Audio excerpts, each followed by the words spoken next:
Hello student, आज हम आपको मदर एंड चाइल्ड केयर पुस्तक का अगला अध्याय गर्भावस्था की प्रमुख जटिलताएं। जब एक स्त्री माँ बनने वाली होती है तो जब बच्चा उसके गर्भ में होता है तो कौन कौन सी जटिलताएं होती हैं जिससे बच्चे तथा माँ दोनों को स्वास्थ्य के लिए नुकसानदायकता अहितकारी होती हैं। गर्भावस्था तो एक सामान्य प्रक्रिया है, लेकिन जब गर्भावस्था में कई ऐसी बीमारियां तथा दुर्घटनाएं होती हैं जिससे जच्चा और बच्चा दोनों के स्वास्थ्य के प्रति जटिलता उत्पन्न होती है, उनके बारे में हम आपको अध्ययन कराएंगे। तो गर्भावस्था की प्रमुख जटिलताओं में कौन कौन से कॉम्प्लिकेशन होते हैं जिससे जन्म देने पर बच्चे की माँ तथा बच्चे की दोनों की परेशानियां उत्पन्न होती हैं। पहला है आपका अपरिपक्व शिशु का जन्म। अपरिपक्व शिशु का जन्म, प्रीमैच्योर बर्थ। गर्भाशय में बच्चे की जो गर्भाविधि होती है 9 माह की या 280 दिन की होती है। तो भ्रूणावस्था डिंबावस्था में गर्भ होता है माँ के गर्भाशय में, तो कुछ जटिलताओं के कारण बच्चे का जन्म पैदा होने से पूर्व ही हो जाता है, समय से पहले ही हो जाता है। तो अपरिपक्व शिशु का जन्म कहलाता है। अपरिपक्व शिशु तीसरे चौथे माह में हो जाता है, जिससे माँ तथा बच्चे के दोनों के लिए नुकसानदायक होता है। बच्चा तो गर्भपात हो ही जाता है, लेकिन इससे माँ तथा उसके शरीर में कई प्रकार की जटिलताएं उत्पन्न हो जाती हैं, जिससे उसका शारीरिक विकास पूर्ण रूप से नहीं हो पाता है।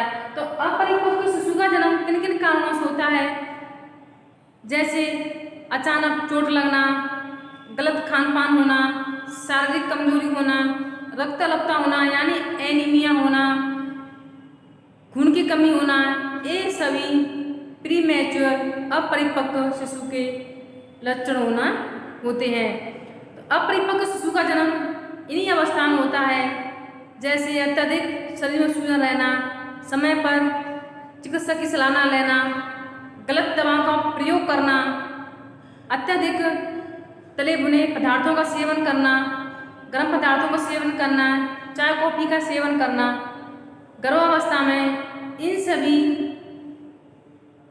परेशानियों से प्रीमैच्योर बेबी का जन्म होता है, जिससे माँ को स्वास्थ्य के प्रति ध्यान नहीं रखा जाता है और एक अपरिपक्व शिशु का जन्म होता है। तो यह गर्भावस्था की प्रथम जटिलताएं होती हैं। नेक्स्ट है आपका गर्भकालीन विषाक्तता। गर्भकालीन विषाक्तता ये क्या होता है? जब बच्चे का विकास माँ के गर्भाशय में होता है, गर्भ में कुछ विष के समान पदार्थ उत्पन्न होने लगता है, वो आपकी गर्भकालीन विषाक्तता कहलाती है। गर्भकालीन विषाक्तता का अर्थ है, इसका शाब्दिक अर्थ होता है रक्त में विष का समाहित होना। रक्त में विष का समाहित होना या रक्त दूषित होना, किसी कारण से शरीर में रक्त परिसंचरण न हो पाना तथा बच्चे में ऑक्सीजन का प्रभाव न हो पाना, माँ और बच्चे को सांस लेने में तकलीफ होना, यह गर्भ विषाक्तता के कारण हो सकते हैं। गर्भ विषाक्तता कभी कभी मूत्र के साथ प्रोटीन का निष्कासन होना, अत्यधिक वजन बढ़ना, अत्यधिक ब्लड प्रेशर बढ़ना, ये सभी गर्भकालीन विषाक्तता के कारण हो सकते हैं। जो गर्भकालीन विषाक्तता होती है यह आपकी दो प्रकार की होती है, तीव्र विषाक्तता, दीर्घावधि विषाक्तता। तीव्र ये बहुत तेजी से शरीर में दिखाई देती है, इसके लक्षण कमी दिखाई देते हैं, हमें संकेतों के द्वारा पहचानना चाहिए। गर्भवती स्त्री में क्या क्या इसके संकेत होते हैं, किन कारणों के द्वारा ये विषाक्तता होती है। दीर्घावधि विषाक्तता, इसमें लंबे समय तक लक्षण रहते हैं तथा जिससे माँ और बच्चे के दोनों को स्वास्थ्य के लिए हानिकारक होते हैं। तो तीव्र विषाक्तता होती है, यह गर्भ में पल रहे शिशु के 6वें 7वें माह से प्रारंभ होती है। इस समय गर्भस्थ शिशु का विकास गर्भाशय में होता है, तो वह अपनी माँ के जो अपरा होता है, प्लेसेंटा होता है, जो बच्चे के लिए पोषण का कार्य करती है, अपरा प्रभावित होता है तथा उस अपरा के द्वारा, प्लेसेंटा के द्वारा पोषक पदार्थों तथा ऑक्सीजन का पूर्ण रूप से प्रभाव नहीं हो पाता है तथा माँ और बच्चे को दोनों को सांस लेने में कठिनाई होती है।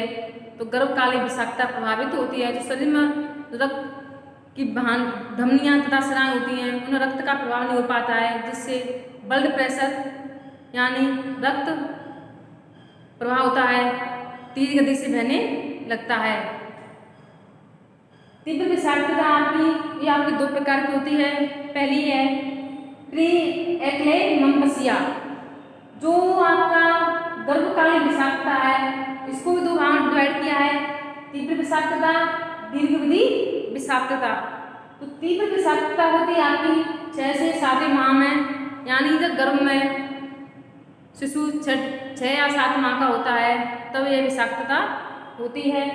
तो इसको भी दो भागों में डिवाइड किया है, प्री एक्लेम्पसिया और नेक्स्ट है एक्लेम्पसिया।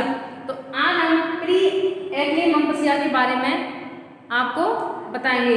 तो प्री एक्लेम्पसिया होता है ये आपके 16वें सप्ताह से यानी 4वें माह से, जब गर्भ में शिशु 4 माह का 5 माह का होता है तब यह विषाक्तता होने लगती है। इसका कई कारण हो सकते हैं, जैसे गर्भवती स्त्री को उचित वातावरण न मिल पाना, उचित ऑक्सीजन न मिल पाना तथा अच्छा खान पान, पोषक तत्वों का न हो पाना, बॉडी में विटामिन, कार्बनिक पदार्थ, जल तथा कई परेशानियों के कारण ये विषाक्तता उत्पन्न हो जाती है। कभी कभी भारी वजन उठाने से या किसी एक्सीडेंट या किसी छोटी मोटी चोट के कारण यह विषाक्तता उत्पन्न हो जाती है। प्री एक्लेम्पसिया 16वें सप्ताह से 4 माह में प्रारंभ होती है। प्री एक्लेम्पसिया इसको भी 4 भागों में डिवाइड किया है। आपका है प्रकार पहला potential pre eclampsia, potential pre eclampsia. इस विषाक्तता का बढ़ने का प्रमुख कारण है ब्लड प्रेशर। क्या है? Blood pressure. एक सामान्य व्यक्ति का जो ब्लड प्रेशर होता है 140/80 mmHg होता है, जो सामान्य स्वस्थ मानव में होता है। उसी प्रकार जो पोटेंशियल प्री एक्लेम्पसिया है, इसमें ब्लड प्रेशर का ही बढ़ना ही सबसे खतरनाक माना जाता है, जिससे सांस लेने में कठिनाई तथा उसके तनाव की स्थिति में हो जाता है। तो इसमें जो ब्लड प्रेशर है 140/90 mmHg से अधिक हो जाता है। तो यह आपकी पोटेंशियल प्री एक्लेम्पसिया की स्थिति होती है। नेक्स्ट है आपकी मंद प्री एक्लेम्पसिया। इसमें भी ब्लड प्रेशर है 140/100 mmHg के समथिंग होती है। प्रच्छन्न एक्लेम्पसिया में भी इसी प्रकार की होती है 140 से ऊपर, और तीव्र एक्लेम्पसिया में सबसे अधिक 180/120 mmHg की होती है। इस अवस्था में गर्भवती स्त्री के जो शरीर होता है उसके कंट्रोल से बाहर होता है, इसका जो नाड़ी संस्थान है वो विकृत होने लगता है, उसकी सूझने समझने की शक्ति है छीण होने लगती है तथा उसकी जो जबड़े हैं, मुंह के जबड़े हैं, उनके तनाव या खिंचाव उत्पन्न लगता है तथा जीभ है जो दांतों के बीच में आकर जीभ का कटने का डर रहता है। यह सभी कारण ब्लड प्रेशर के बढ़ने के कारण ही होते हैं जो प्री एक्लेम्पसिया के द्वारा होता है। तो प्री एक्लेम्पसिया किन किन कारणों से होता है? हाई ब्लड प्रेशर, मूत्र निष्कासन में प्रोटीन का निकलना। प्रोटीन हमारे शरीर में जो प्रोटीन बना होता है प्रोटीन मूत्र के साथ निकलने लगता है। एल्बुमिन प्रोटीन, ग्लोब्यूलिन प्रोटीन, ये दोनों ही प्रोटीन मूत्र निष्कासन की प्रक्रिया के द्वारा निकलने लगते हैं जिससे शरीर में प्रोटीन की कमी होने लगती है तथा शरीर कमजोर होने लगता है तथा आंखों के सामने धुंधलापन दिखाई देने लगता है क्योंकि जो प्रोटीन है मूत्र निष्कासन के साथ धीरे धीरे निकलने लगता है तथा शरीर कमजोर होने लगता है। इस प्रोटीन की पूर्ति के लिए आवश्यक पोषक पदार्थों का, प्रोटीन युक्त पोषक पदार्थों का प्रयोग करना चाहिए तथा दाल, अंकुरित अनाज है उनका प्रयोग करना चाहिए, तभी इस कमजोरी को दूर किया जा सकता है तथा एक उचित डॉक्टर की सलाह या परामर्श के द्वारा उसका उपचार करवाना चाहिए। नेक्स्ट है आपका वजन में वृद्धि। जब एक स्त्री मां बनने वाली होती है तो वजन में वृद्धि होना एक स्वाभाविक सी बात है, लेकिन अत्यधिक वृद्धि होना एक कारणजनक स्थिति है।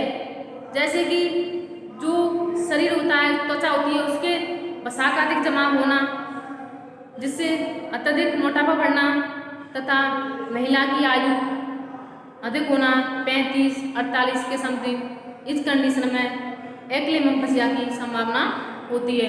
जो जान के लिए शारीरिक सूजन, शरीर में सूजन आना, पैरों में सूजन होना, ये भी प्री एक्लेम्पसिया के लक्षण हो सकते हैं।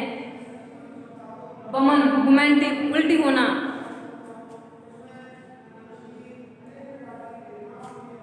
इस कंडीशन में प्रातःकाल गर्भवती स्त्री को बमन होने लगती हैं, क्या आने लगती हैं तथा जो भी कुछ खाया पिया है वो बमन या उल्टियों के साथ निकल जाता है तथा कोई भी खाद्य पदार्थ है वो इसके शरीर को पचाव नहीं कर पाता है तथा पाचन क्रिया कमजोर होने लगती है। यह प्री एक्लेम्पसिया का लक्षण होता है। मोटापा और अधिक आयु 30 वर्ष की आयु से अधिक आयु होना एक्लेम्पसिया का लक्षण माना जाता है। अब इसके उपचार क्या है? इन जटिलताओं से बचने के उपचार किन किन कार्यों को करना चाहिए जिससे इस विषाक्तता से बचा जा सके तथा बच्चा और जच्चा दोनों को स्वस्थ रखा जा सके? तो आराम, और कोई स्त्री और कोई गर्भवती स्त्री एक्लेम्पसिया द्वारा शिकार है उसे पूर्णतः आराम देना चाहिए तथा उसे बिस्तर पर ही लेटे रहना चाहिए, सीधे ना लेटकर करवट से लेटना चाहिए तथा पैरों को नीचे तकिया लगाकर शरीर को आरामदायक स्थिति में खुले वातावरण में रखना चाहिए ताकि शरीर में ऑक्सीजन का प्रवाह पूर्ण रूप से हो सके तथा बच्चा जच्चा दोनों को आराम मिल सके। आहार, गर्भावस्था में आहार संतुलित होना चाहिए जिसमें कार्बोहाइड्रेट, वसा, प्रोटीन, रेशे, जल तथा खनिज लवण, विटामिन इन सभी का समावेश होना चाहिए जिससे गर्भवती स्त्री को स्वस्थ रखा जा सके। निद्रा, नींद, गर्भवती स्त्री को 6 से 8 घंटे नींद लेनी चाहिए तथा जिससे बच्चे का विकास है गर्भ में पूर्ण रूप से हो सके। नमक, खाने में आयोडीन नमक का इस्तेमाल उचित मात्रा में करना चाहिए। अगर ब्लड प्रेशर की अत्यधिक बढ़ने की आशंका है तो नमक का प्रयोग कम करना चाहिए क्योंकि नमक द्वारा शरीर में ब्लड प्रेशर बढ़ने लगता है, इसलिए नमक का सेवन कम एवं उचित रूप से करना चाहिए। सीमित तरल पदार्थ, सीमित मतलब एक उचित मात्रा में। अधिक तरल पदार्थ पानी है, फलों का जूस है अधिक मात्रा में इनको ग्रहण करते हैं तो शरीर में जो कोशिकाएं होती हैं उनमें जल की मात्रा बढ़ने लगती है, तो पानी भरने लगता है कोशिकाओं में, स्राव में, जिससे सूजन आने की आशंका होती है जो स्वास्थ्य के लिए हानिकारक होती है। इसलिए तरल पदार्थ ले रहे हैं सीमित मात्रा में लेने चाहिए, जिससे शरीर का वजन ना बढ़े, सूजन ना आए। खट्टे पदार्थों का सेवन कम करना चाहिए। नियमित जांच। प्री एक्लेम्पसिया शिकार महिला को एक अच्छे प्रसूति रोग विशेषज्ञ गायनोलॉजिस्ट द्वारा उचित परामर्श कर नियमित जांच करवानी चाहिए। गर्भाशय हर 3 महीने बाद गर्भाशय गर्भ में पल रही शिशु की जांच करवानी चाहिए, जिससे उसके विकास के बारे में पता चल सके तथा जच्चा, गर्भवती स्त्री तथा बच्चे दोनों को स्वस्थ रखा जा सके। यह आपके गर्भकालीन विषाक्तता के लक्षण, उपाय तथा प्रकार हैं जिनके बारे में हमने आपको अध्ययन कराया है।